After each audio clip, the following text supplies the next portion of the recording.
Side, ball one. And wait a minute, there's an animal loose. Two of them. All right.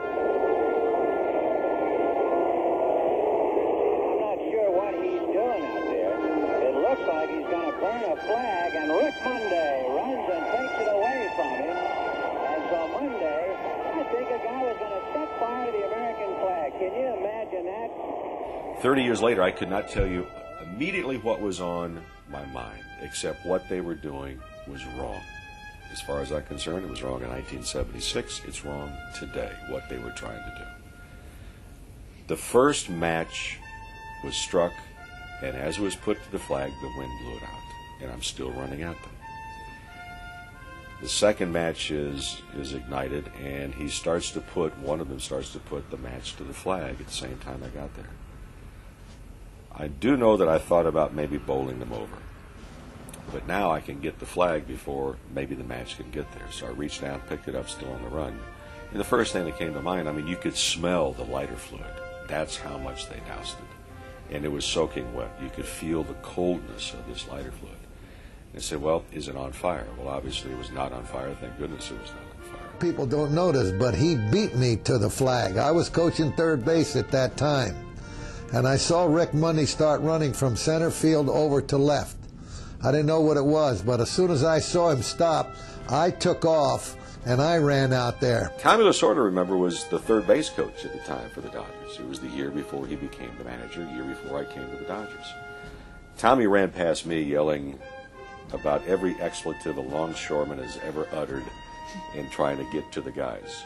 I gave the flag to Doug Rau, who was a left-handed pitcher for the Dodgers, who came out of their third base dugout, and I gave him the flag.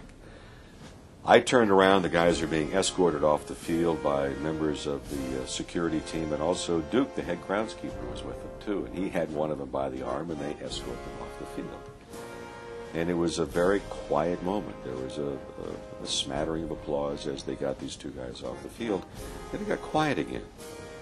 And if memory serves correctly, from one part of the stadium, I don't know where, and then from another part, and then from another part, and then kind of collectively, people began to sing God Bless America.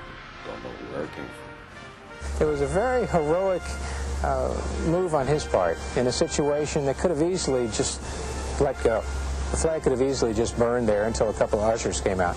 But Rick acted, and I think we're all very, very happy that he did.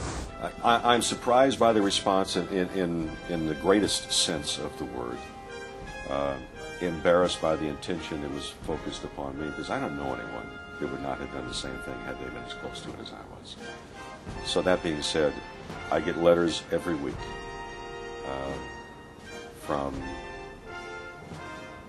retired servicemen, from their families, from kids who were not even born then, that heard about it.